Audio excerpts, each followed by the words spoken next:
단 소주라고 하셨죠? 네. 그게 무슨 말이에요? 소주 달지 않으세요? 소주 달지 않으세요?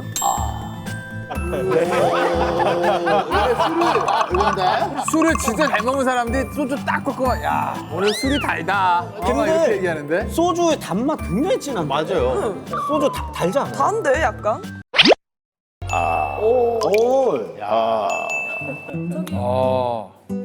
불빛이 보이는데 여기가 포장마차. 네네. 아직도 있나? 포장마차 중이요?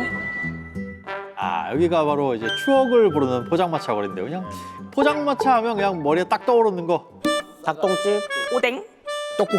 아, 참 매출 안 올려주는 손님들이네. 진짜. 안주만 드시고 가시면 안 되죠. 소주 한 잔 바로 나와야죠. 당연한 거 아니에요. 국룰이죠. 그렇죠. 미스터리는 음주를 권장하는 방송이 아닙니다. 오늘은 건강한 음주 문화 속에서 우리의 마음을 달래주고 위로해주는 소주에 관한 이야기를 해보려고 합니다. 유라 씨, 이거 마시면 나랑 사귀는 거다. 소주 한 잔 바로 나와야죠. 두 소주의 숨막히는 소주 전쟁이 시작을 하게 됩니다. 처음 출시됐을 때 도수가 23도. 그 후에 또 낮췄어요. 확 낮춥니다. 그리고 다시 한 번 또 낮춥니다. 덜 취하니까 더 많이 시키고. 일석 이전에 소주 전쟁이 또 다른 싸움으로 이어지기 시작합니다. 광고 딱 보고 느낀 게 깨끗함이잖아요. 섹시의 아이콘 페오리 만들어가지고 흔들었잖아요. 소주 영업맨들에게 가장 중요한 1순위.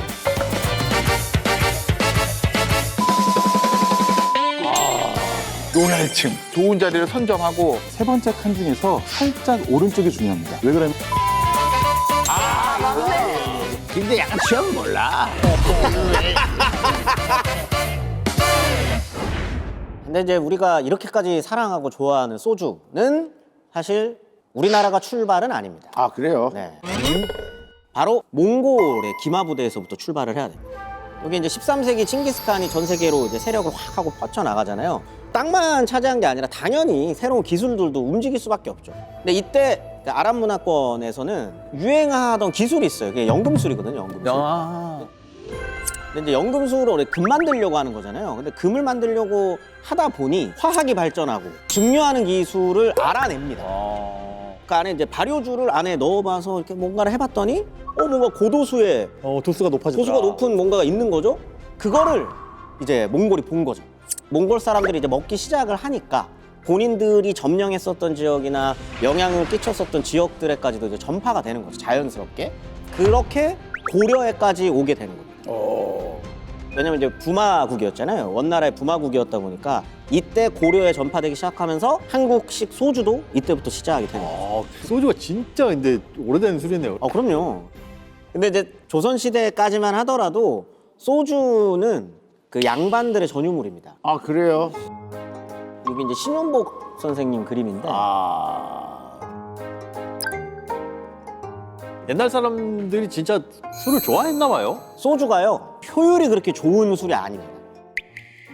만약에 쌀 1kg로 소주를 만든다 그러면 몇 리터 정도 나올 것 같아요? 1kg?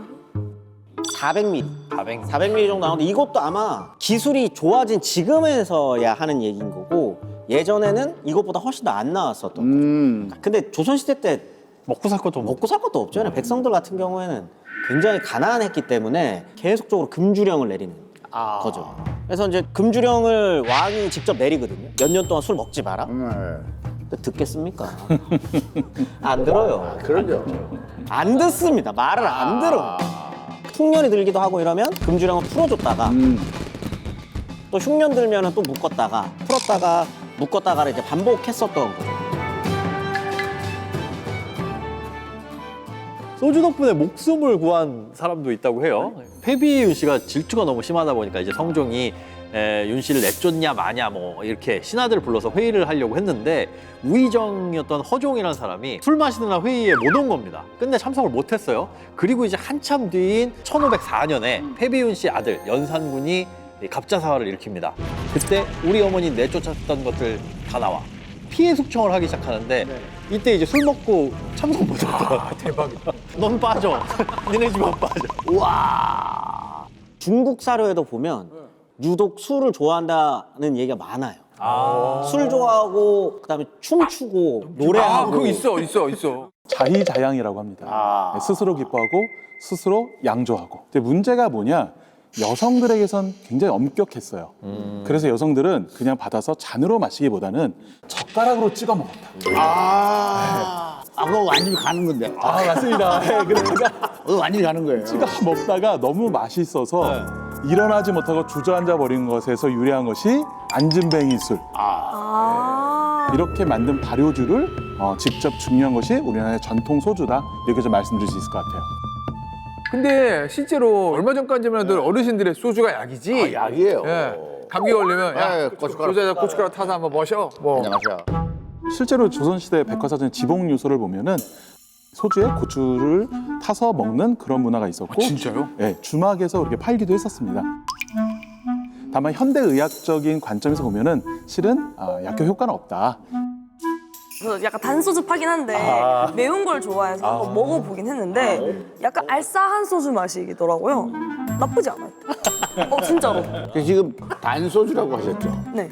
그게 무슨 말이에요? 소주 달지 않으세요? 소주 달지 않으세요?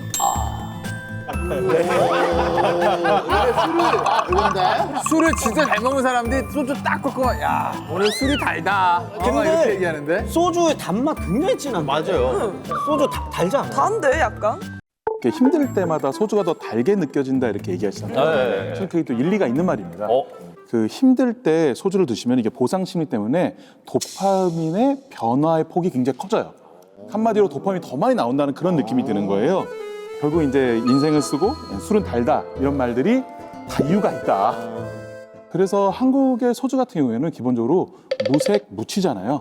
그러다 보니까 페어링이 좀 편합니다. 또 술과 음식이 굉장히 중요한데, 그렇죠. 예, 그걸 이제 우리 안주라고 부르지 않습니까? 네. 안주가 무슨 뜻이냐? 이 안자가 억누를 안자입니다. 술기를 어떻게든 간에 눌러서라도 계속 마시겠다는 예, 이런 한국의 의지로 좀 해석이 되는데요. 그래서 이 한국인 같은 경우에 안주의 특징이 뭐냐면 다음날 해장까지 생각하는 음식이 많다는 거예요. 그리고 바지락 술찜이라든지 낙지 연포탕, 콩나물 국밥. 그래서 얼마나 술을 좋아하는지 알 수 있는 사례가 뭐냐면은 전 세계 그 어디도 없는 해장국 전문 레스토랑이 있다는 거예요. 국밥이네 국밥. 국밥집이죠. 다른 나라 없습니다. 해장 전문 레스토랑은 우리나라밖에 없어요. 인생이 쓸 때 힘이 되어준 소주도 사실 지역마다 다 다르잖아요. 근데 옛날에는 더 각축을 벌였다고 해요. 그래요? 저게 이제 80년대, 80년대 기준으로 이제 지도면. 부산 하면 이제 경남은 이제 이 마산에 있습니다. 저희 동네에 있었어요. 우리나라에 생각보다 소주가 엄청 종류가 많네요. 지금은 이제 서울에서도 제주도 소주 한판 다 먹잖아요. 팔죠. 근데 저 때는 불가능했습니다. 80년대. 바로 이 사람 때문에. 단골손님. 박정희 전 대통령입니다. 1976년에 자도주 의무 구매제라고 하는 거를 시행을 하거든요. 그러니까 시도별로 한 업체만 소주를 만들 수 있게 한 제도인 겁니다. 1960년대, 70년대만 하더라도 지금 아까 지도에 나와 있는 것보다 소주 회사가 훨씬 많았어요. 한 400개 정도 됐어요. 400개. 굉장히 많았었거든요. 이게 소주 경쟁이 이렇게 과열이 되다 보니까 정부에서 한번 정리할 필요성이 있다. 11개 업체로 이제 정리를 해가지고 지금의 이제 지역 소주 체제가 굳어진 거죠. 그렇죠. 근데 이 박정희 전 대통령의 자도주 정책 때문에 이제 공무원들이 매일같이 술집에나 음식점에 들락날락거리는 거예요. 단소가를? 그렇죠. 왜냐면 일단 자기 지역 소주를 50% 이상 판매해야 되거든요. 네네네. 근데 손님들이 꼭 그거만 차는 건 아니잖아요. 그렇죠. 타지역 사람이 올 수도 네, 있고. 와가지고 나 이거 안 먹는다고. 내가 원래 맛있는 거 달라고. 그럴 수도 있으니까 다른 지역 소주들을 몰래 가져오는 거죠. 국내 밀수. 네. 그러니까 이제 일종의 공무원들이 함정 단속하는 거예요. 손님인 척하고 딱 가가지고 예를 들어서 부산 딱 들어가서 급주 달라고. 잠깐만요. 이렇게 딱 꺼내주잖아. 좀 단속. 라떼 때는 지역 소주에든 부침이 엄청났어요. 부침이 있죠. 그죠? 부산에서는 대땡 소주. 근데 약간 이 당시 소주라면은 무조건 대구 공소주거든요. 사실 나와요. 이게 공소주에는 이렇게 소주 왕이 이게 그려져 있을 정도인데. 자, 이렇게 지금 뭐 치열하게 여기가 더 맛있다, 저기가 더 맛있다라고 하는데 계속 소주 얘기하니까 이상하게 배가 고파집니다. 술도 이제 어떤 안주와 함께 먹느냐에 따라서 분위기가 완전히 달라지잖아요. 그래서 오늘 제가 전문가로서 환상의 조합을 한번 소개를 해볼까 합니다. 이거 김치찌개네. 저기다가 신김치 넣고 돼지고기 탁 썰어가지고 막 보글보글 끓이면 진짜 맛있잖아요. 무조건 신김치로. 친구입니다. 이게 페어링이나 궁합 같은 걸 얘기할 때 음식과 술에 얘기할 때 가장 기본은 강 대 강입니다. 강한 술에 강한 음식. 그래서 레드 와인과 스테이크, 레드 와인 스테이크. 그리고 화이트 와인과 흰살 생선. 그래서 이렇게 도수가 높았던 시절의 소주는 강렬한 음식과 잘 어울릴 수밖에 없었고요. 이게 1970년도에 요식업이 발달하면서 그리고 소주가 발달하면서 이 둘의 궁합이 굉장히 또 유명해졌다. 이렇게 좀 말씀드릴 수 있습니다. 그때 도수가 높았지, 맞아. 35도.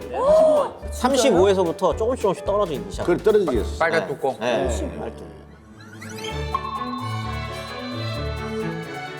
이 서민들의 술 하면 이제 다른 소주보다 제이소주를 먼저 떠올리게 되는데 부모님 세대에서 소주는 그럼 무조건 거의 제이소주였던 것 같거든요. 저도 이게 해서 뚜껑이 많이 키웠어요. 뚜껑이. 뚜껑이가 그 오래된 걸로 돼 있는데. 그렇죠. 이게 100년 넘는 역사를 가지고 있는데요. 자, 과연 그럼 이 두꺼비 신화를 만들어낸 사람은 누구일까요? 바로 이제 대한민국 소주 역사의 한 획을 그은 장학엽 회장입니다. 1920년대 평양에서 소주 사업을 시작을 했어요. 그 후로 60년이 넘는 이 세월 동안 평생을 소주와 함께 했는데 업계에서는 뭐 소주의 왕이다 이렇게 불리기도 합니다. 이렇게 이제 평생을 소주랑 함께 하셨던 분이신데 원래 직업은 소주랑은 아예 상관이 없습니다. 그 전까지는 이제 무단 통치라 그래가지고 조선인들을 굉장히 강압적으로 억눌렸었던 시기인데 이때는 일본인 교사들이 보면 학교에서도 칼을 차고 있을 만큼 굉장히 강압적인 교육 방침이 있었던 거죠. 1919년에 이제 3.1운동 이후가 되면은 일제가 공포 분위기만 조성을 하다가는 조선인들에게 저항만 더 불러일으키겠다라고 해가지고 그때부터 학교에 이제 조선인 교사 분들을 채용하기도 하고 그때 선생님이 된 사람이 바로 장학엽이라고 하는 사람입니다. 근데 뭐 아무리 조선인 선생님이 한글을 가르친다고 해도 그러니까 일제가 감시하고 있으니까 눈치를 보면서 수업을 해야 되거든요. 근데 이제 장학엽 회장이 오히려 문제아 선생님을 지켰다는 거예요. 학생들한테 민족의식과 자주정신을 몰래 가르쳤다고 합니다. 학생들이 한글로 노래를 불렀다는 거예요. 한 명도 아니고 떼창으로. 용기 있고 되게 위험한 행동입니다. 결국에는 그래서 문제가 됩니다. 이 장학엽 회장이 일본인 교장한테 갖은 모욕이란 모욕은 다 듣고 이제 해고를 당했다고 해요. 이때 장학엽의 나이가 21살. 터무니없는 이유로 잘린 거잖아요, 사실은. 장학엽 회장은 이때 이 20대를 기점으로 완전히 달라집니다. 이때부터 소주에 빠져서 살게 됩니다. 비슷하네. 나도 빠져 있었어요. 21살 때는. 그렇게 이제 술에 빠진 게 아니라 술로 돈 벌 궁리를 합니다. 이제부터 내 힘으로 학교를 세우고 인재를 양성을 해서 일본 침략자를 몰아내겠다. 장학엽이 선택한 방법이 바로 이 소주 사업입니다. 근데 선생님이셨는데 어떻게 소주를 만들게 되신 거죠?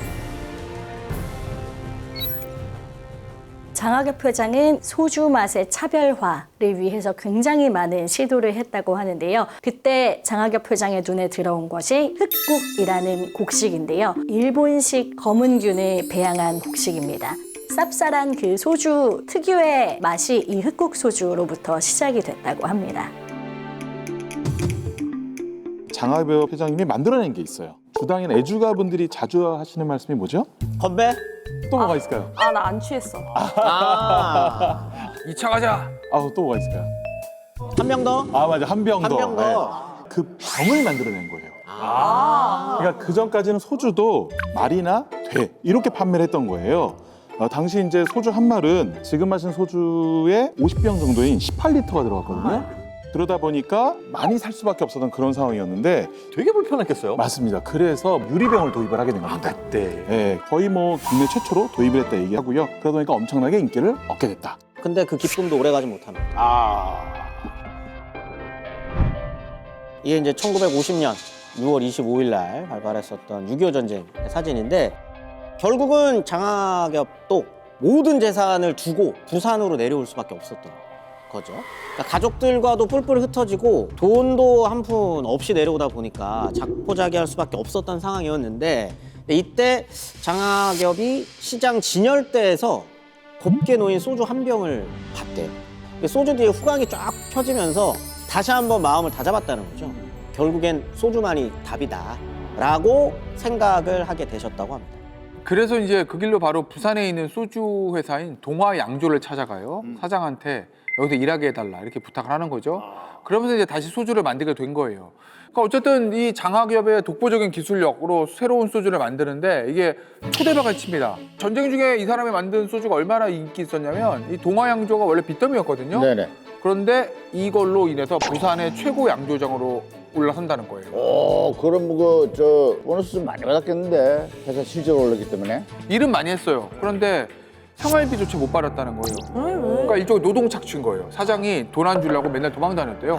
그래서 이 장학엽이 기술만 뺏기고 회사에서 그만두게 되는 거죠. 뭐 이제 전쟁이 끝나고 휴전에 들어가면서 이제 서울로 상경하고 나서 본인이 회사를 만들어서 거기서 소주를 만들어 파는 거예요. 그때 만든 소주가 뭐냐면 우리가 알고 있는 제이. 근데 이제 질소가 원래 두꺼비잖아요. 그렇죠. 그런데 원래는 두꺼비가 아니고 다른 동물이었다고 하거든요.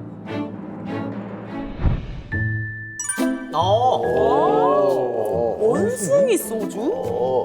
장학엽 회장이 처음으로 이제 소주를 이북에서 만들어 평양에서 그때 만든 소주의 상징이 원숭이였대요. 당시에 이제 이북에서는 원숭이가 지혜하고 영리함을 상징하는 아주 좋은 동물이었는데 서울 와서 보니까 뭔가 이렇게 얍삽하고 경솔하고 가벼운 뭐 이런 이미지잖아요. 그래서 고민하다가 생각해낸 게 그게 두꺼비예요.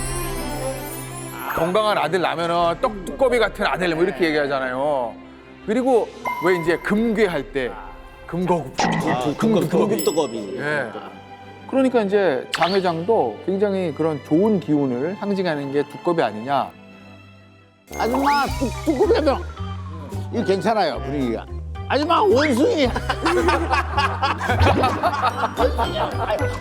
말도 안 돼. 원숭이. 맞아, 이렇게 생각하시는 분이 그때 당시에도 많았나 봐요. 두꺼비로 바뀐 후부터 실제로 잘 팔리기 시작했다고 합니다. 게다가 여기에 장학엽의 듣도 보도 못한 전략도 한 몫을 했다고 합니다.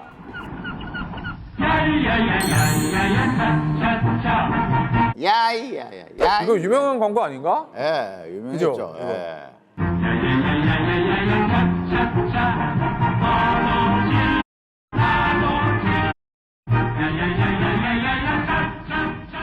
차차차 차차차. 바로 기억하시네요. 예, 이게 갑자기 떠오르네. 이때 이 CM송 말고도 굉장히 독특한 마케팅을 또 하나 진행을 하는데요. 이게 뭐냐면 1964년도에 경비행기 한 대를 빌립니다. 거기에 소주병을 매단 거예요. 그리고 서울 시내를 막 돌았습니다. 네. 근데 이게 잘 보이는 이유가 뭐냐, 지금에 비해서 고층 빌딩이 없었던 거예요. 그러네. 그러니까 가까운 데서 비행기가 달면서 이게 뱅뱅 돌다 보니까 어필이 어마어마하게 됐던 거죠. 비행기만 떠도 쳐다볼 텐데 거기에 뭐가 달려있어. 맞습니다. 그래서 이런 이색적인 마케팅으로 굉장히 질뻔한 존재감을 부각시켰다. 이렇게 좀 말씀드릴 수 있을 것 같아요. 근데 이제 이때부터 이제 좀 입질이 오는 거죠. 그래가지고 좀 잘 팔리기 시작을 하는데 이때 또 위기에 빠지게 됩니다. 바로 이 사람 또 나왔습니다. 최다 출연. 또 나왔어요. 박정희 전 대통령이 1965년에 양곡관리법이라는 걸 만듭니다. 그게 뭐냐면 한국이 공식적으로 보릿고개가 없어졌다라고 하는 시점이 언제냐라고 하면 70년대 중반 이후예요. 그 전까지는 보릿고개가 존재를 합니다. 근데 이게 1965년이거든요. 이때는 쌀이 진짜 귀해요. 사람 먹을 쌀도 없는데 이거 가지고 술을 만든다는 게 이게 말이 되나? 효율도 안 좋은데 곡물로 술을 만들면 아웃 시키는 양곡관리법을 만들게 되는 거고, 근데 이제 문제는 이 제이소주는 국산 쌀로 만들었다는 거예요. 장사 접으라는 소리지. 그러니까 당연히 위기에 빠질 수밖에 없는 거죠. 그래서 결과적으로는 쌀이 안 되면 도대체 뭘로 할 수 있을까? 근데 국가가 허용한 게 고구마 감단됐던 거예요. 네, 그래서 고구마를 대량으로 사들이기 시작합니다. 이게 고구마로 소주를 만들려면은 일반적인 옛날의 전통 방식이 아니고 기계 시스템을 어마어마한 대형화를 시켜야 돼요. 여기까지 해서 싹 다 뜯어 고친 것이 이때의 제이소주의 역사였습니다. 그래도 막 쭉 해오던 기술이 있는데 갑자기 확 바뀌면 좀 타격이 있지 않을까요? 그 전까지 일단은 공정 자체가 직접 발효도 해야 되고 증류도 해야 되고 숙성도 해야 되고 그런데 희석식은 이 고구마를 포함한 여러 재료를 섞으면 되는 거라서 엄청 빨랐어요. 박정희 대통령의 규제 덕분에 오히려 대박이 난 거죠. 지금도 이 희석식 소주가 화학주다 이렇게 얘기하시는 분들이 있어요. 이 희석식 소주를 만드는 원료는 주정입니다. 근데 주정을 만들 때 쌀로 만들든 보리로 만들든 고구마로 만들든 증류를 하면서 모든 다른 불순물들을 다 제거하고 순수한 에탄올만 받아나기 때문에 깨끗한 거로 따지면 전 세계에서 우리나라 희석식 소주가 최고입니다. 보드카보다 우리나라 희석식 소주가 더 깨끗합니다. 진짜로 그거는. 어찌 보면 그 버프를 받은 거죠. 버프를 받고 이제 잘 나갔습니다. 근데 사실 소주 1인자는 따로 있었어요. 바람이 분다 귓가에 목놓지 남진 씨 아닌가? 아차 내가 그랬어 남진 씨죠. 사실 남진 씨가 아니라 남진 씨 아버지가 이 제이소주의 라이벌이었던 겁니다. 바로 이제 목포를 기반으로 둔 학소주의 경영자. 장하백에게 두꺼비가 있었다면 남진 아버지에게는 학이 있었죠. 학이야, 학. 이게 더 멋있다 근데 두꺼비보다. 학이 더 있어 보이잖아요. 한 잔 먹으면 싹 날아갈 것 같아. 학이야, 학.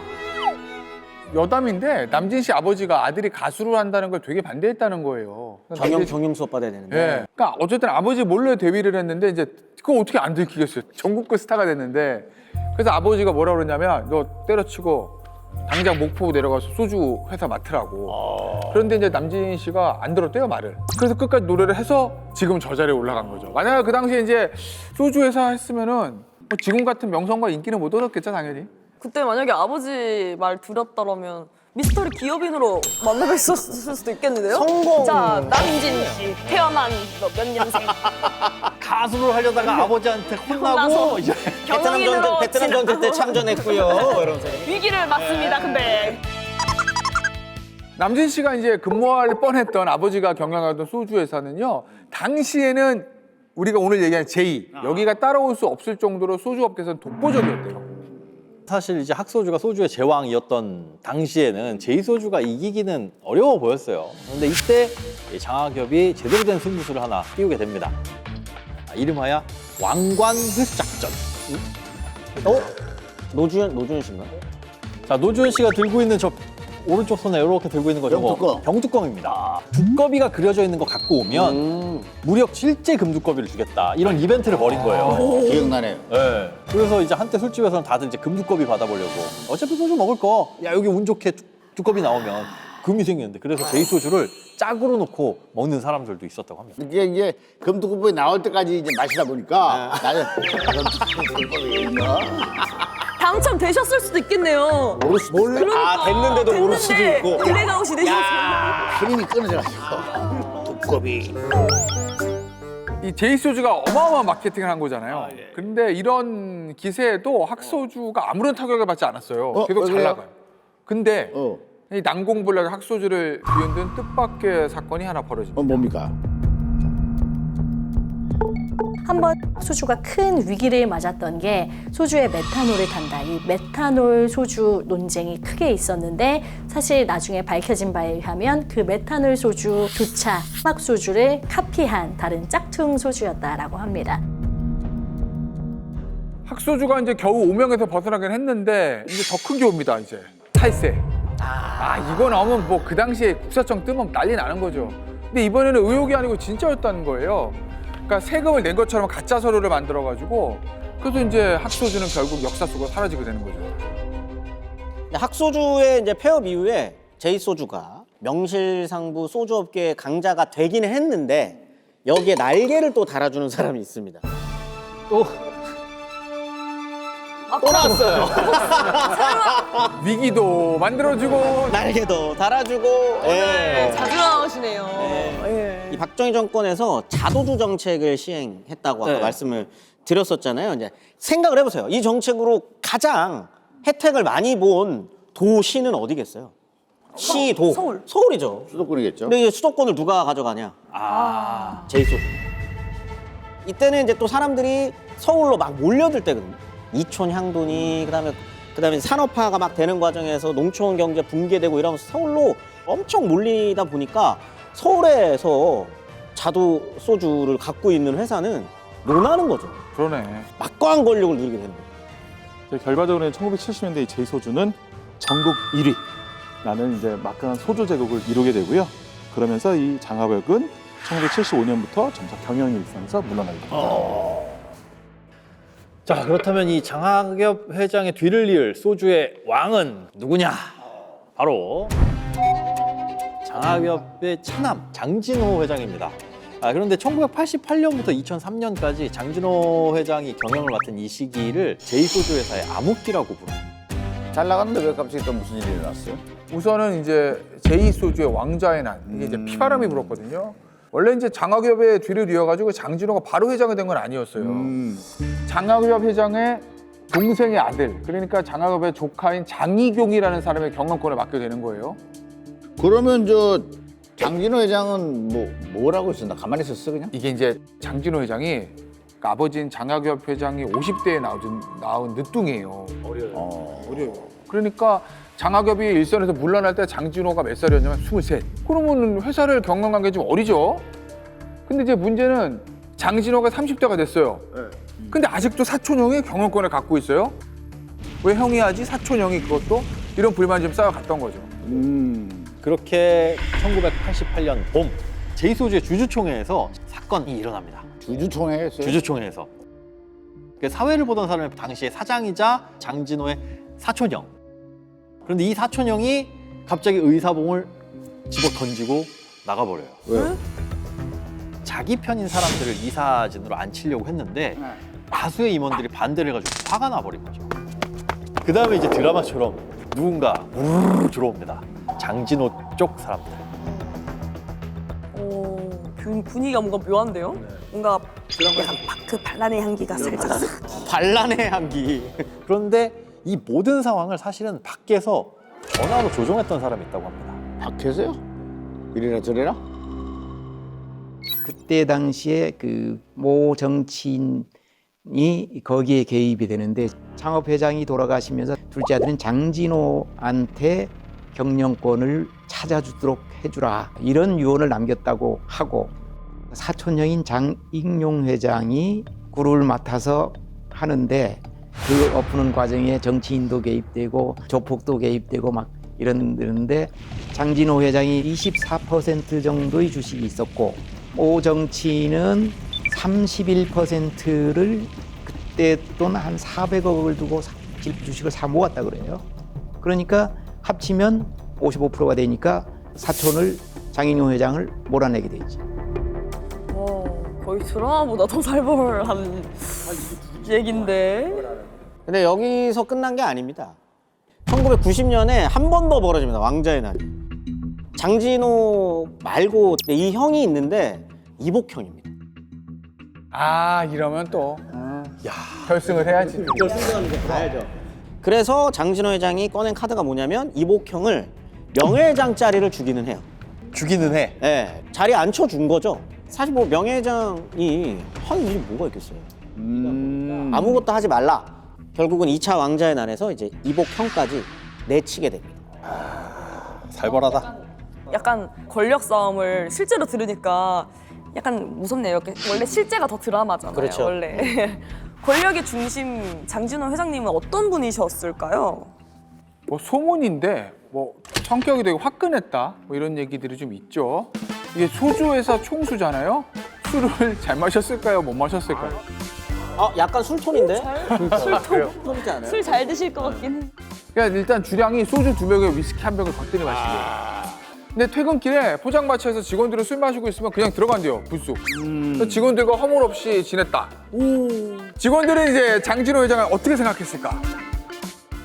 제가 1990년에 단독 인터뷰를 한 적이 있었는데 그때 직원들을 위해서 그 신길동에 지금 아파트 들어 있는데 그게 공장터였어요. 그래, 우리 아파트가 저기 4옥이야, 진로에. 여기에 아파트를 지어서 주택이 없는 사원들한테 싸게 분양을 하겠다고 해서 사실 했고 그때 직원들을 사랑하는 직원들을 위하는 이런 게 다른 기업보다는 좀 뛰어났다고 저는 느꼈었거든요. 어쨌든 직원들에게 이제 화끈하고 의리 있었던 리더였던 만큼 누구보다도 경영을 할 때도 화끈했다 이렇게 보는데요. 어쨌든 두꺼비 왕국의 이제 패권을 차지한 장진호는 회장이 되자마자 모두 놀랄만한 선언을 하게 됩니다. 회장이 되자마자. 네. 1988년도에 장진호 회장은 바로 소주를 벗어나겠다는 발표를 하게 됩니다.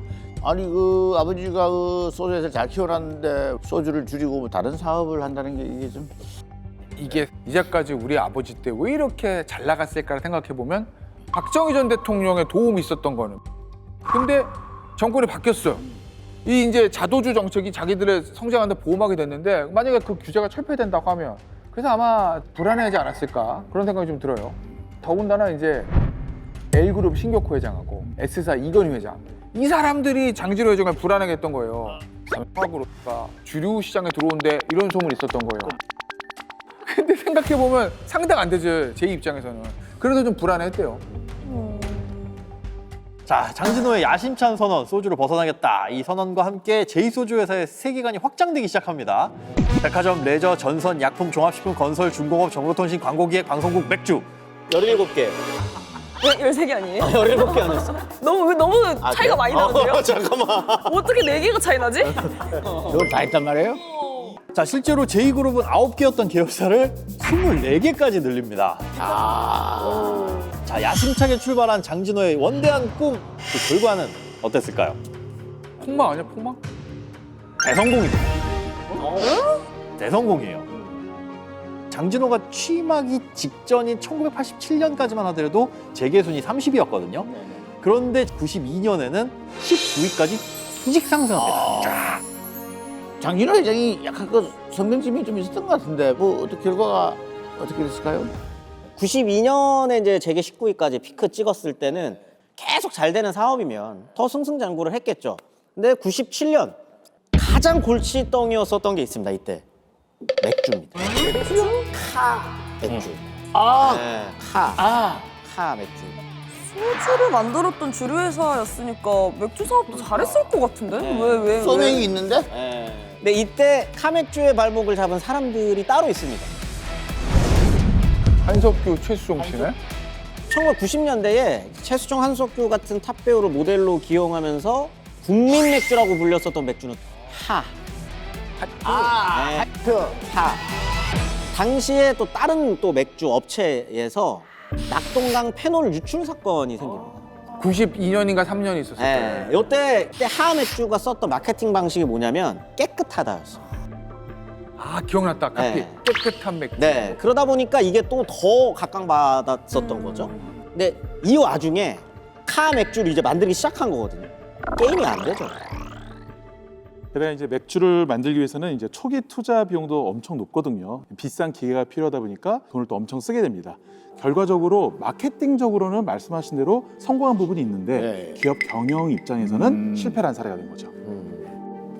그런데 이제 간신히 하루하루 버티는 거예요. 뭐 차입금이 많아지고 금리는 높고 이러니까. 그런데 회장이 어마어마한 사고를 하나 크게 칩니다. 뭔 사고를 쳐요? 노태우 비자금 사건이거든요. 아하. 보면 위에 뭐 김우중, 최원석, 정태수, 장진호 기업 총수 4명 실형. 96년에 있었던 노태우 전 대통령 비자금 사건에 기업 총수 4명 중에 하나로 들어가는 거죠. 그러니까 총수가 이제 구속되니까 그럼 뭐 총수 없으면은 이제 무너지는 거죠 뭐. 이렇게 이제 총수가 다른 데에 정신이 팔려 있는 사이에 4조에 육박하는 이제 빚더미에 앉게 되고요. 97년에 이제 IMF 외환 위기가 터진 거고요. 안 그래도 어마어마한 빚더미에 허덕이는 상황에서 이게 겹쳐지다 보니까 제2소주는 부도 처리됩니다. 그런데 이때 한 줄기 희망, 빛이 내려옵니다. 이 기업을 도와주겠다면서 세계적인 투자 회사가 먼저 찾아왔습니다. 그래요? 우리 소주 너무 좋아해. 우리가 도와줄게. 구원의 빛이잖아요. 진짜 힘든데. 게다가 한술 더 떠서 도와준다고 하니까 기업의 1급 비밀 문서까지 다 보여줍니다. 봤더니 이게 웬 횡재야? 황금알을 낳는 알짜 기업으로 딱 보인 겁니다. 그때부터 이 외국 투자 회사가 뭘 했냐? 제2소주의 채권을 야금야금 헐값에 사들입니다. 아, 불안해. 아이, 불안하지 얘네들은. 알고 보니까 채권을 야금야금 인수한 다음에 2003년에 꿀꺽 두꺼비를 삼켜버린 겁니다. 어이구. 이제 국민에게 엄청난 충격이었어요. 그래서 제2소주 살리기 운동을 펼치기도 합니다. 그래서 한 사람당 한 주 또는 12주씩 사자는 운동이었는데 실제로 많은 사람들이 도와줬다고 하고 특히 당시 제2소주 공장이 있었던 청주에서 주도적으로 진행을 했다고 합니다. 결국에는 제2소주가 2005년에 하 맥주에 인수됩니다. 네네. 아직까지도 요 회사가 국내 대표 주류사로 자리 잡고 있는 겁니다.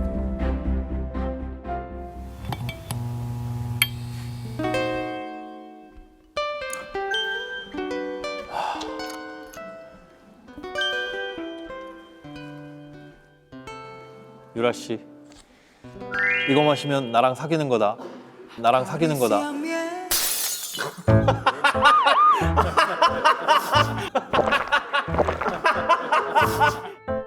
나는 마셨어. 나는 마셨어요. 손도 안 댔어요. 나는 맞았어요. 손도 안 댔다니까. 아, 진짜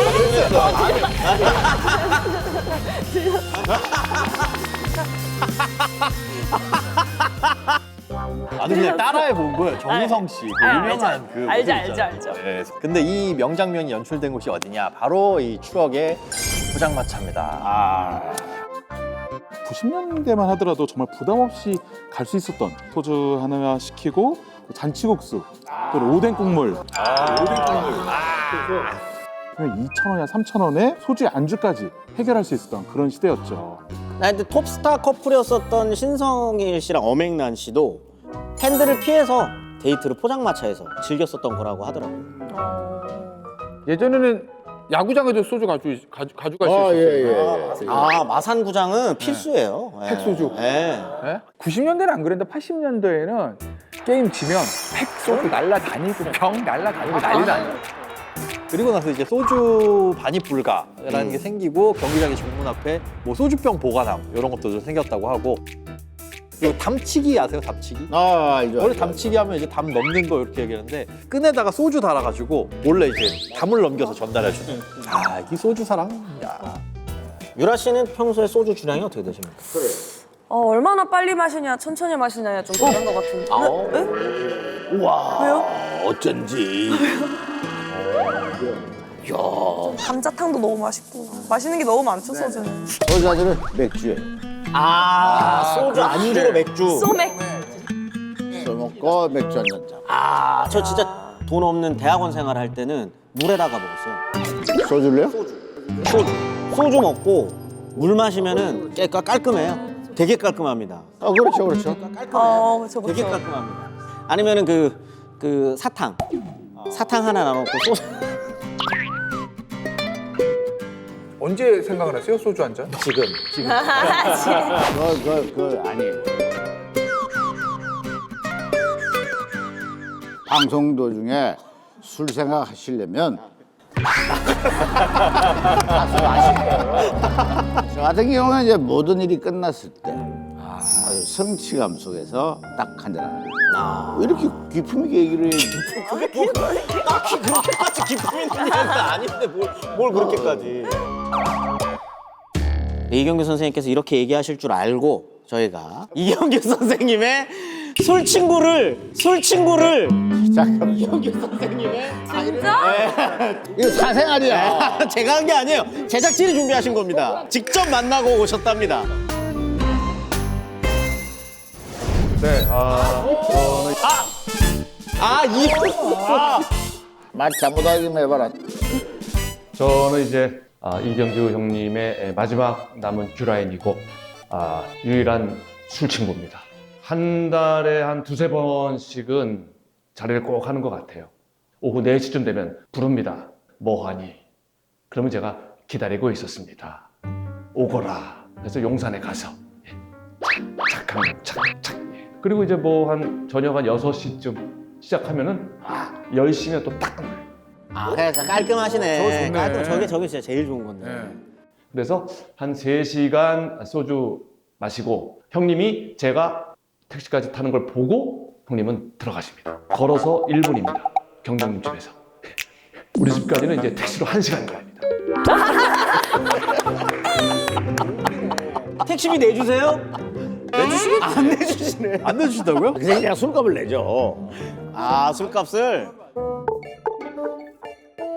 젊은 친구들이 싸움이 난 거예요.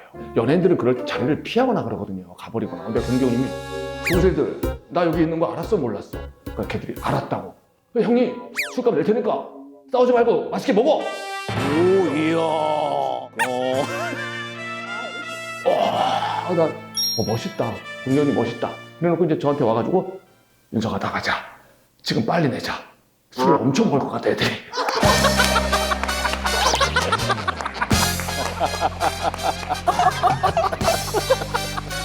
뭐 하고 드세요? 가는 집만 가신다고 그러던데. 안주. 안주? 회안주. 회를 제가 좋아하거든요. 작년에 알았어요. 제가 회를 못 먹는다. 너무해. 근데 얘가 한 번도 얘기를 안 했어요. 그러다 보니까 뭔가 좀 쌓이신 게 있는 모양이에요.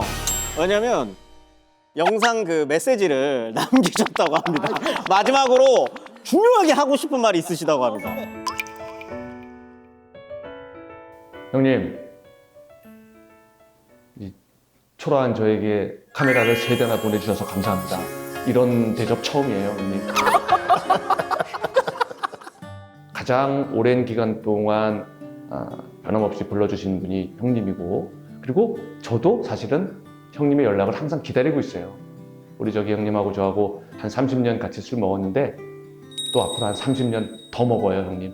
더 길게 취해봅시다, 형님. 사랑합니다. 연락 주세요, 오늘. 예.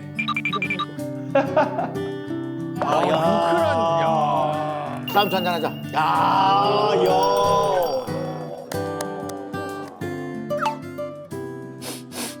근데 혹시 무슨 냄새 안 나요? 곱창? 곱창이다. 미쳤다. 곱창 좋아하는데. 야. 곱창 진짜 좋아하는데. 아, 저녁은 곱창으로 가야겠네. 이게 근데 이 소주와 이 곱창이 잘 어울리는 이유 중에 하나가 소주 안에 있는 알코올이 기름을 용해시킵니다. 그래서 제가 보기엔 이 곱창 구이의 이 기름기를 이슬 소주가 깔끔하게 잡아줄 것이다. 이 이슬 소주가 네네. 장진호 회장의 최대 업적이라고 합니다. 그러니까 소주에 등을 돌리고 다른 사업에 눈을 돌렸다라고 이제 말씀드렸잖아요. 마지못해 출시한 게 신제품인 이슬 소주인 건데 이게 대박이 났잖아요. 그렇죠. 네. 이 이슬소주 신화의 진짜 주역이라고 할 수 있는 사람은 따로 있어요. 이 사람이 이제 주류계의 마이다스손 한기선이라는 사람인데 이 장 회장이 이슬소주 탄생에 숟가락만 올린 거면 이 사람은 이슬소주의 모든 것을 설계하고 이제 판을 짠 사람이죠. 51년생입니다. 충청남도 당진에서 태어났고 명문고로 유명한 H고등학교를 나와서 S대까지 엘리트 코스를 밟은 사람이고요. 졸업하고 이제 김우중 회장의 D그룹에 들어가게 됩니다. 근데 이제 막 신입사원이 된 한기선에게 상사가 이상한 미션을 줬다는 거예요. 네가 낸 아이디어는 네가 알아서 임원 결제까지 받아와라. 신입사원한테 너무 가혹한데요? 가혹하죠. 그런데 한기선이 임원을 직접 찾아가가지고 결제를 받아와요. 그냥 임원 결제를 뚫어버린 거죠. 한기선은 임원의 말 한마디를 놓쳐서 조금이라도 잘못될까봐 자기 월급 다 털어가지고 소형 녹음기를 하나 샀대요. 말을 녹음하고 그 지시를 놓치지 않기 위해서. 아 근데 이제 이렇게 회사 내에서 유능한 직원으로 승승장구할 때쯤 요때 이제 회사에서 이 한기선에 대한 약간 이상한 소문이 돕니다. 한기선이 제2소주 회사에 맨날 저녁마다 출근한대. 근데 사실 한기선 선배가 제2소주 회사로 이직한 후에 몇 번 이제 가벼운 술자리를 가졌다고는 하거든요. 그게 이제 마치 뭐 스파이나 아니면 거기 회사 알아보는 것처럼 소문이 나게 된 거죠. 자, 이런 소문이 나한테 돈다. 그럼 어떻게 행동하시겠어요? 그래야죠. 밑에 애들이 좀 있으세요? 이윤석 씨 아니에요, 그러면? 그럴 만도 억울하잖아요. 그럼 내에 대한 헛소문이 돌고. 근데 뭐 그걸 이제 잡아서 따지기는커녕 이상한 소문이 났다?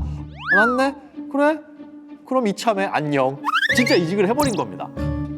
근데 더 소름인 건 뭐냐? 먼저 이직했던 이 선배가 한기선을 데려오려고 일부러 소문을 흘렸대요. 진짜 이분이 유능하긴 유능했나 봐요. 뭐 어쨌든 그렇게 해가지고 한기선 씨 같은 경우에는 이제 장진호 회장의 두꺼비 왕국으로 이제 들어가게 됩니다. 근데 이때 특명을 하나 받았대요. 제이소주를 전성기 때처럼 회생시켜라. 왜? 당시에 이제 장진호 회장의 이슈가 있었잖아요. 그래서 제이소주의 판매도 곤두박질 치고 있었던 상황이다 보니 이런 특명을 내리게 됐었던 거죠. 아무래도 워낙 유능하신 분이었다 보니까 뭔가 그래도 바로 해결하셨을 것 같은데요? 네, 그렇게 안 보였다는 게 문제였어요. 이제 즉 돌아다니면서 맨날 술만 마시는 거죠. 그래서 알고 보니까 이제 지방 소주 시장을 알아보기 위해서 여기서 한 잔, 저기서 한 잔. 그러다가 이제 한기선이 중요한 사실을 하나 알게 됩니다. 지역 소주들은 이상하게 잘 목넘김이 부드러운 거예요. 그래서 이게 뭐냐라고 보니까 도수가 기존의 25도가 아닌 그보다 낮았던 겁니다. 그래서 진로의 독한 술 이미지를 버리고 출시한 것이 바로 이슬 소주. 우와. 그런데 이슬 소주 하면 생각나는 게 있어요. 뭡니까? 대나무. 네. 대나무. 딱 떠올라요. 이게 대나무 수트로 걸러서 깨끗하다. 뭐 이렇게 광고를 했거든요. 근데 저 대나무 수트로 걸으면은 다른 맛이 나요? 그게 저희가 이슬이 이제 98년 10월 달에 출시가 됐는데요. 경그린이라는 소주가 93년 말 94년 이때 나왔거든요. 그때 저희가 MS가 막 좀 빠져갖고 30% 초반대까지 MS가 떨어지니까 또 신제품을 안 하면 계속 밀리겠구나 하는 위기감이 있었죠. 근데 경소 그 나오면서 주로 이제 강조했던 컨셉이 부드러움이었어요. 차별화하려면 우리는 부드러움이 아니라 깨끗함. 깨끗한 거를 가지고 이제 간 거죠. 숯이라는 거는 그 세공을 통해서 불순물을 흡착하는데, 근데 참나무 숯이나 이런 것도 있고 뭐 비장탄도 있고 숯 여러 가지가 있지 않습니까? 있는데 참나무 숯은 우리가 일상생활에 많이 접했던 거에서 신선도가 아무래도 좀 떨어질 수 있고, 그 다음에 대나무 숯이 그 참나무 숯보다 세공도 더 많고 하기 때문에 흡착력도 더 좋고 하기 때문에 대나무 숯 컨셉으로 깨끗한 컨셉, 이걸로 이슬이 가게 됩니다. 실제로 이게 먹혔습니다. 이게 출시되자마자 2년 만에 전국 시장 50%가 넘는 점유율을 차지하면서 소주의 대명사가 돼버린 거예요. 그렇지. 7땡 사이다가 66년 동안 팔린 게 190억 병 정도 되고, 활땡수 드링크 있죠? 119년 동안 84억 병 팔렸거든요. 이 이슬 소주가 20년간 325억 병이 팔렸습니다. 우와. 그래서 결과적으로 어떻게 되냐? 국내 1위뿐만이 아닌 세계 1위까지 올라가게 됩니다. 이게 중요한 거예요. 이 기울어가던 이제 제이소주를, 이슬 소주를 일으켜낸 한기선 씨. 회사 내에서도 인정받으면서 승승장구합니다, 당연히. 그런데 어느 날 그러니까 몸이 좀 이상하다 싶어서 그냥 병원에서 늘 받는 건강검진 받았는데 조직검사 결과 대장암입니다라는 소리를 들은 거예요. 술 많이 마셔서 그런가? 한기선 씨는 입 꼭 닫고 아무한테도 얘기 안 했대요. 심지어 아내분한테도 별일 아니라고 하면서 그냥 혼자 입원했다고 합니다. 저건 그래도 가족한테는 좀 말해줘야 되는 거 아닌가요? 이렇게 불안함과 걱정 속에서 수술을 받게 돼요. 네네네. 수술 결과는 네네. 성공입니다. 다행히도 성공을 하게 되고요. 퇴원 후에 한기선 씨가 뭐에 하나 꽂혀요. 뭐예요, 꽂혀요? 텔레비전입니다. TV 보는 거. 건강 정보 프로그램을 계속 봤답니다. 건강 프로그램을 집중해서 시청하던 한기선 씨의 눈에 새로운 아이템이 등장하게 됩니다. 이게 뭐냐면 알칼리수입니다. 알칼리수. 알칼리수? 이제 이때부터 알칼리수에 꽂혀가지고 전문가들이 쓴 책부터 논문 이런 거를 막 찾아다가 계속 읽으셨대요. 그리고 이 공부한 거를 토대로 전기분해 장치를 활용해가지고 알칼리 환원수를 만들게 됩니다. 매일같이 그 물을 3리터, 4리터씩 마시기 시작했다. 오, 효과가 진짜 있긴 있었나요? 본인 스스로는 알칼리수를 마시고 난 다음부터는 몸이 업그레이드 됐다. 오, 좋아졌다. 본인은 그렇게 느꼈다는 거죠. 그렇게 1년여 만에 다시 건강을 찾게 됐다고 합니다. 자, 건강을 찾았으니까 이제 또 뭐 해야 돼요? 술. 한잔 마셔야죠. 또 다시 술에 손을 대게 됩니다. 대장암 수술을 하는데. 그러니까 사실 오랜만에 만난 친구야. 아우 큰 병 절 것 때문에 그래, 받기만 해, 짠만 해줘. 그러면서 받다 보면 몇 병 마시고 있는 거죠. 그런데 그렇게 마시다가 보면은 수술 전보다도 오히려 더 멀쩡했다. 이런 거예요. 그러다 보니까 이제 주변에서 별명을 붙여줍니다. 암을 이겨낸 남자, 암스트롱. 암스트롱. 그러니까 암도 이기고 술자리에서는 여전히 스트롱이다, 강하다 해가지고 이렇게 붙여준 별명이라고 합니다. 암스트롱 한기선에게 의미심장한 전화가 한 통 걸려옵니다. 저희 회사에 오셔서 독주하는 이슬소주를 눌러주십시오. 바로 이슬소주의 경쟁업체에서 걸려온 전화였어요. 야, 아니 이제 한기선 씨가 경쟁업체로 가버리면 이거 좀 뭔가 배신이란 뭐 그런. 배신자죠. 네, 그런데 결국 경쟁업체의 제안을 받아들이게 됩니다. 그리고 만들어낸 소주가 바로 처음 소주입니다. 예. 이야. 처음처럼. 나 이거 신문기사 경제신문에서 봤던 것 같아요, 옛날에. 소주를 만들었던 사람이 처음 만들었던 이직해서 난리가 났다고. 나 봤어. 근데 그 이유가 있을 건데 이 사람이 그러니까 사실 아까 뭐 알칼리 하면서 만들어 먹어가지고 건강이 좋아졌다. 솔직히 그게 의학적으로 과학적으로 증명된 게 아니에요. 한기선 입장에서는 그게 좋다는 믿음이 있으니까 이걸로 소주를 한번 만들어 보고 싶었던 거죠. 그래서 이직을 했다라는 거예요.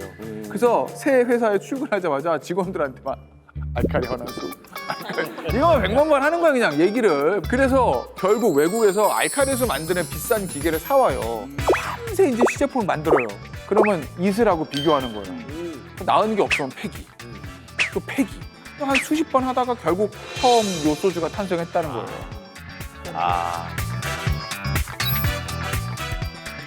전국에 뭐 지장순이, 광천순이 뭐 다 수집을 해서 소주에 잘 어울리는 물 테스트까지 다 했습니다. 분석도 다 하고 심지어 이제 소주까지 이제 만들어서 이제 맛도 보고 했죠. 왜 와인 아시죠? 반대할 일 없죠. 다 시도하는 게 저희 역할이고 하니까요. 알칼리수도 저희가 검토한 물 중에 하나였고 저희 내부에서도 그런 얘기들이 뭐 알고는 있었어요. 그리고 좋은 스토리도 되잖아요. 병을 극복한 물이 이제 소주에도 적용이 되는 거니까 뭐 실험도 그렇고 자연스럽게 분위기도 알칼리 환원수가 큰 어떤 베이스가 된 것 같아요. 이제 그 효능을 떠나서라도 소주 자체에서도 굉장히 좋은 물이다.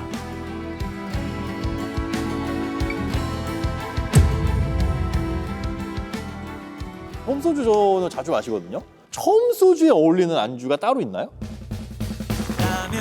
라면? 저기 냄새 딱 느껴지죠? 미쳤다. 아니 근데 왜 빨간 라면을 먹어? 짜증 확 나네 진짜. 아, 이거랑 잘 어울려요? 라면은 산성이거든요.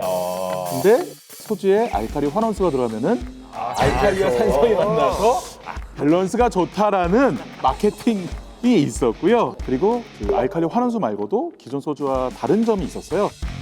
사실 소주업계에서는 석자가 넘어가는 이름은 잘 안 팔릴 거라는 그럴 수 있죠. 암묵적 룰이 있었어요. 그런데 이럼에도 불구하고 정한 이름은 4글자였던 거죠. 도대체 왜 그랬을까요? 왜 그랬지? 신영복 선생님. 우리는 하루가 저무는 저녁 무렵에도 아침처럼 새봄처럼 처음처럼 다시 새날을 시작하고 있다. 처음. 그래서 한기선 이 시를 보고 처음이라는 글자에 꽂혀버려서 이후에서부터 마케팅 요소를 녹일 수 있었다. 라고 이렇게 또 분석을 하고 있는 거죠. 그 다음 날 마실 때 어제 기억을 잊어버리고 자, 첫 마신 것처럼 마시자. 이런 느낌이 있다니까요. 네임 효과가 대단했던 것 같아요. 이렇게 출시된 소주가 이제 바로 대박. 대성공. 출시된 날부터 100일 동안 6,300만 병. 우와. 처음 소주가 대박이 터지자마자 한기선 씨가 했었던 행동이 있습니다. 뭘 했을까요? 한잔 했겠죠. 아니. 800명의 임직원들에게 일일이 감사의 편지를 썼다. 오, 여기 좀 감동적이다. 한 명 한 명? 그리고 임직원의 부인분들한테는 케이크를 선물하기도 하고 생산 공장의 직원들한테 찾아가서는 1, 2주에 한 번씩 삼겹살 파티를 해주기도 하고 뭐 이때는 소주 좀 드시긴 하셨겠죠. 어쨌든 D업체에서 생산됐던 처음 소주 이게 저 신격호 회장의 L 주류로 인수가 됩니다. 아, 그래요? 네. 그래서 어쨌든 뭐 대기업으로 가서 그다음부터 뭐 유통, 그다음 마케팅 여기서 날개를 달면서 꾸준히 애주가들의 사랑을 받고 있대요.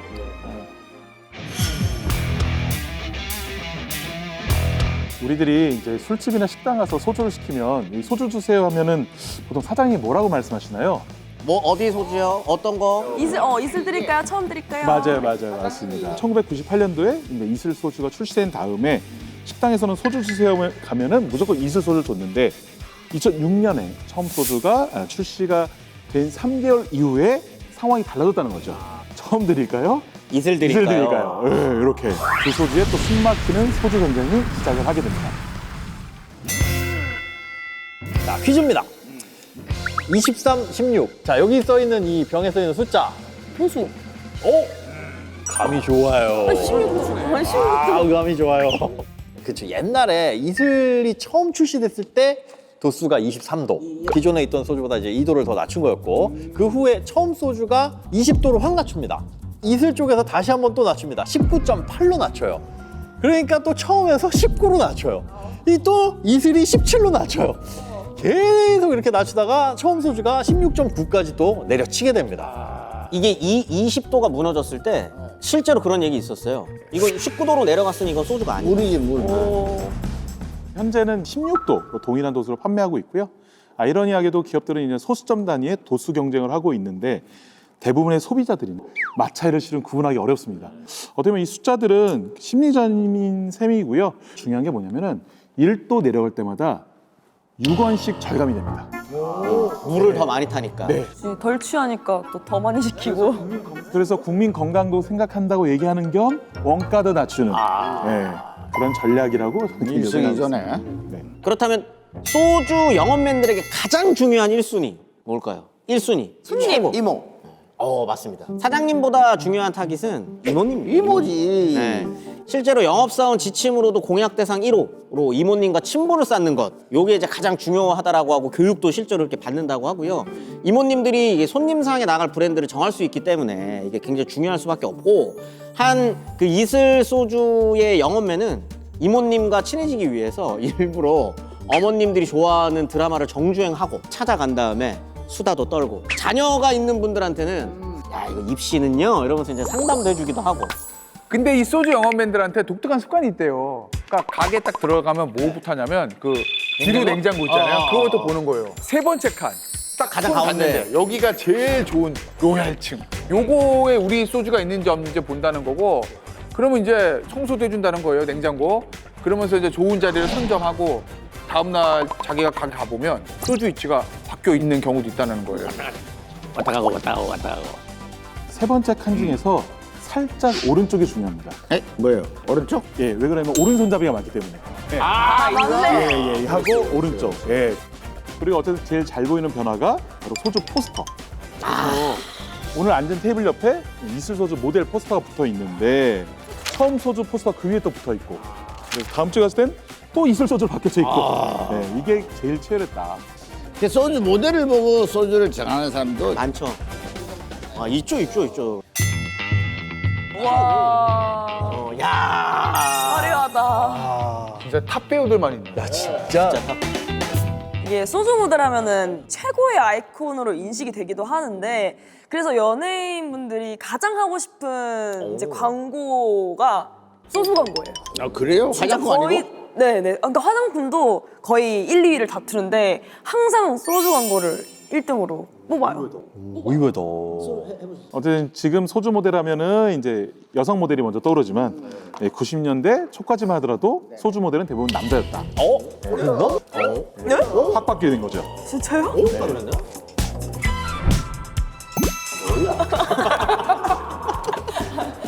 그래서 이제 1970년대 노주현 씨를 비롯해 1990년대 주병진 씨까지 당대 남성 톱스타를 기용했던 이 소주 모델은 이분의 등장과 함께 판도가 바뀌게 됩니다. 소주가 진짜 이렇게 청순할 수 있나요? 이영애 씨 광고 딱 보고 느낀 게 이제 그 깨끗함이잖아요. 그게 이제 이슬 소주가 딱 전하려고 했던 이미지라는 거예요. 그런데 요 이영애 씨 소주 광고에 보면 그동안 소주 모델이라면 꼭 해야 됐던 거, 그거를 안 했다는 거죠. 소주 모델만 하는 게 뭐예요? 원샷?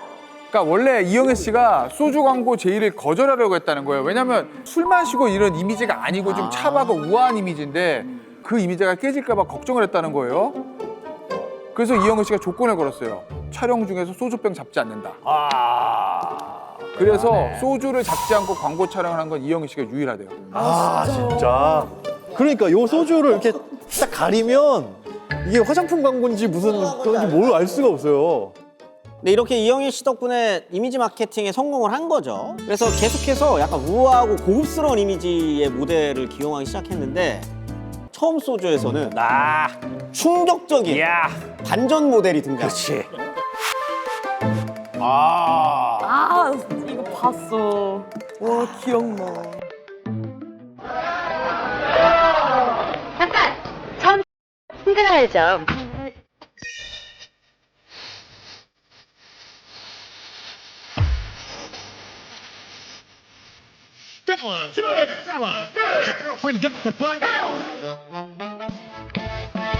그것 때문에 맞았어요. 진짜 이것 때문에. 네. 아마 김현우 씨뿐만 아니라 많은 분들이 그런 생각을 많이들 하셨을 것 같아요. 그러니까요. 완전 새로운 광고였잖아요. 네, 이렇게 처음 소주가 이슬이랑은 정반대로 간 거죠.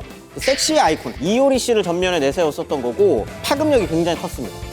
그래서 광고에서 소주병을 방금 흔들었잖아요. 술집에 이때 가면은 이거 흔들어가지고 만들어서 마시기도 하고 라벨 속 얼굴을 살살 떼가지고 잔 밑에 붙여 마시는 실제로 많이 했는데 이거 효리주라 그래가지고 요 열풍까지 그렇게까지는 난 안 했는데. 근데 이게 유행을 해가지고 붙은 소주잔이 나오게 됐어요. 진짜요?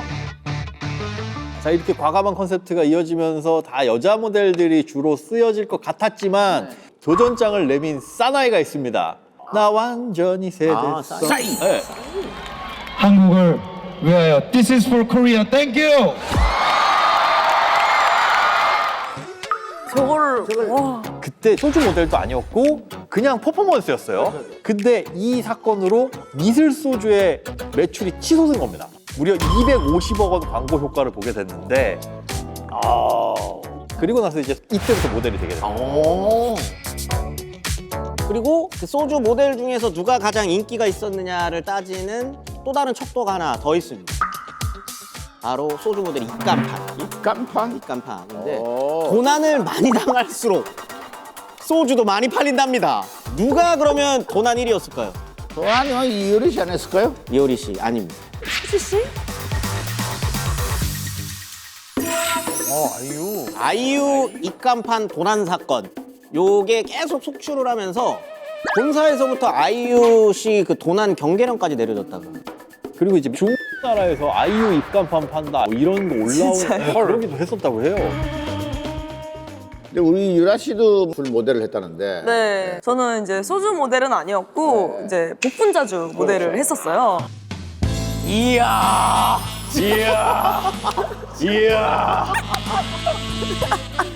광고 모델 아무나 하는 거 아닌 것 같아요. 아니 표정이나 느낌 자체가 지금의 느낌하고는 또 완전 딱 봐도 복분자 표정이잖아요. 복분자 표정. 근데 이 주류 모델을 고치기 생각보다 되게 만만치 않은 게 이제 한 모금도 안 마셨지만 눈빛은 살짝 취한 것처럼. 진짜 지금 약간 지금 저것도 살짝 취한 느낌. 가능하세요, 선배님? 이걸 줘야지. 가능하긴 혹시 가능해. 준다면 저 옷 괜찮으세요? 저 옷 입고 연락 주시기 바랍니다. 그런데 거의 10년 전만 해도요, 외국인들은 소주를 잘 몰랐어요. 드라마나 영화 보면 기쁠 때도 슬플 때도 작은 물을 마시잖아요, 한국 사람들이. 저게 뭐지? 쟤네들 왜 자꾸 마시지? 나는 저 호기심과 동경으로 좀 바뀐 거예요. 처음에는 이제 소주를 그냥 음료수 정도로 알고 덕나발을 좀 불었다는데, 그러니까 이제는 뭐 소주병에 이제 바닥치고 회오리 돌리는 거 이런 것까지 아주 능숙하게 한다고 하더라고요. 회오리까지. 그래서 이게 소주의 인기가 너무 많아지다 보니까 외국에서도 많이 팔잖아요. 생각보다 굉장히 비쌉니다. 비싸요. 환율로 하면 10,000원 정도. 한국 소주가 싸구려 술이 아닌 거죠. 네. 그럼 여기서 퀴즈 하나 드리도록 하겠습니다. 자, 외국에 있는 마트에서 파는 소주들입니다. 여기서 잘못된 것을 골라주세요. 잘못된 것? 뚜껑 색깔. 뭐가 저게 붙어 있는데 뭐가 안 붙어 있는 거 저거 아니에요? 아닌가? 이건 과일 맛인 거죠? 밑에는? 사실 이건 다 가짜입니다. 예? 한국 소주가 아니에요. 한국 소주가 아닌 거죠. 네. 한국의 과일 소주 열풍이 불면서 이른바 짝퉁까지 이어지고 있는 술이 이제 소주다라고도 얘기를 하고 있습니다. 와, 이런 이제 소주 사랑이 미국에서 지금 독보적이라고 합니다. 뉴욕하고 LA 한복판 핫플레이스에는 한국 라면에 소주 마시는 사람들이 늘어나고 있다. 야, 이런 기사 식당까지 생길 정도라고 합니다. 저는 재작년에 하와이를 놀러 갔는데 거기서 한국 떡볶이랑 라면이랑 소주를 팔아요. 한번 가서 먹어봤거든요. 그 느낌이 좀 묘합니다. 앞이 와이키키 해변이에요. 와이키키 해변인데 그 정도면 중국 하와이 아니에요? 무슨 말씀이신 거예요? 말도 안 되는 소리를 하고 있어요. 너 이제 거짓말하지 마. 근데 진짜 와이키키 있다니까요, 거기 앞에. 소주 한 병을 15,000원인가에 팔아요, 거기. 아이. 게다가 이제는 한국 소를 가져다가 외국인들이 칵테일 레시피까지 만들고 있는 상황입니다. 바로 이 사진입니다. 뭐 하는 거예요? 뭐 하는 거예요? 뭐야 이게? 이건 너무했다. 이거 그냥 AI죠? 이러면 소주가 있는 게 아니죠? 아 근데 이 관련된 비슷한 칵테일이 있습니다. 김치를 넣어서. 김치를 넣어서 칵테일을 네. 진짜로요? 칵테일 이름이 뭐냐면은 김치 블러드 메리입니다. 김치 블러드. 블러드 메리는 되게 유명한 그죠? 칵테일인데. 피에 메리 여왕, 영국의 여왕을 나타내는 건데 이리 보여도 의외로 맛있다. 아니 이제 공깃밥으로 같이 넣는 김치찌개 이렇게 먹다가 내 소주잔 앞에 찌 흘리면 나올 그런 비주얼이에요. 코로나 걸렸을 때나 먹어야 되는 거 아니에요? 외국인들에게 소주는요, 비교적 저렴한 어떤 음식과도 잘 어울리는 이런 술의 느낌이 좀 있습니다. 그러니까 소주가 16도잖아요. 요즘 나오는 술이 12도에서 한 20도 정도 사이에 있는 도수의 술 중에 소주만큼 가성비가 좋고 소주만큼 뭐와 어울리게 해도 괜찮고 이런 술이 없어요. 비슷하게 비교를 해보면 와인 떠올릴 수가 있는데 와인은 음식과의 궁합을 굉장히 중요하게 생각하잖아요. 소주는 기름진 음식이랑 먹어도 잘 어울리고 매운 음식이랑 먹어도 잘 어울리고 회랑 먹어도 잘 어울리고 탕이랑 먹어도 잘 어울리고 어디에다 붙여도 크게 무리가 없거든요. 그리고 믹솔로지가 요즘 유행하고 있습니다. 그러니까 믹솔로지 하면 바텐더를 생각하시기 쉬운데 바텐더는 전문가가 직접 만들어주는 칵테일이라면 요즘 유행하는 믹솔로지는 일반인들의 DIY 성격이 훨씬 강해요.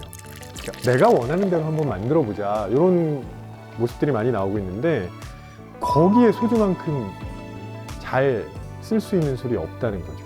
그래서 소주를 외국인들도 더 좋아하지 않나 싶습니다.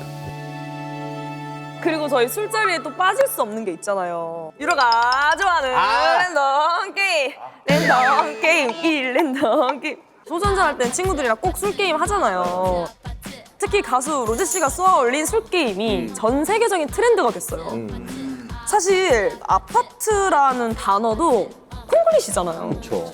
근데 영어권 외국인들이 모두 아파트라고 하면서 그 게임을 즐긴대요.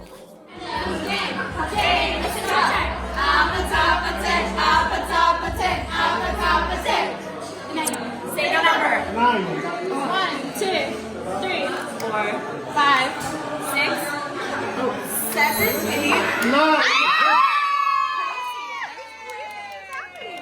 근데 좋아하시더라 진짜 한국 게임. 우리나라 이 놀이가 아무래도 신나잖아요. 그렇죠. 그러니까 이제 저렇게 하는 거예요. 맞아요. 자, 오늘은 대한민국의 희로애락이 담긴 K 소주에 대해서 얘기를 나눠봤는데요. 저도 술을 굉장히 사랑하거든요. 근데 뭔가 집에 가서 삼겹살에 소주 한 잔 해야겠다라는 생각이 그리고 확실히 맛있으니까 또 해외에서 좋아하거나 이렇게 자부심이 좀 생기는 것 같아요. 곱창이 한 잔. 네. 아니 이게 술 얘기하면서 프로그램 만드니까 취한 것 같아요. 술 얘기하니까 술 한 병 마신 것 같아요. 마신 것 같아. 네. 네, 제가 술 전문가이지만서도 실은 술은 잘 못 마십니다. 그래요? 네, 못 마시는데 좋아하는 이유는 이렇게 마시지 않더라도 다양한 서사가 있다는 거예요. 아, 그럼요. 네, 그래서 이런 서사를 통해서 앞으로 질을 추구해서 각 지역의 농산물을 가지고 이제 만드는 진정한 K 컬처 술이 나오기를 또 기대를 해봅니다. 피곤한 일상을 달래주는 술이잖아요. 다만 이제 과도한 음주는 건강에 해로울 수 있으니까 딱 즐거울 정도로만 즐거운 자에서 모두 다 즐겼으면 좋겠습니다.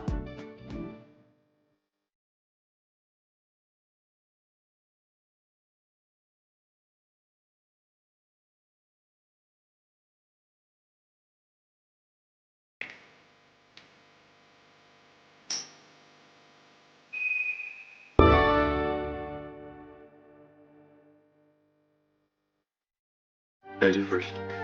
사랑 고백 첫날인데 세레모니가 약하다. 신기. 나 1순인 거지? 설마 그 김진주? 친구. 금방. 네. 둘 다 여태 누구 없는 거야? 남친. 네. 내가 만약 신주순 원장님이 일편단심 좋아한다면 신주신 여자들이 좋아할 만하지. 모든 걸 다 갖췄잖아.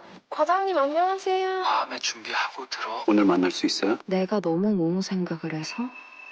대표님. 마음 주고 정도 주고 그럴 상대가 있었으면 좋겠어. 마음 주고 눈물 줘봐 꿈도 주고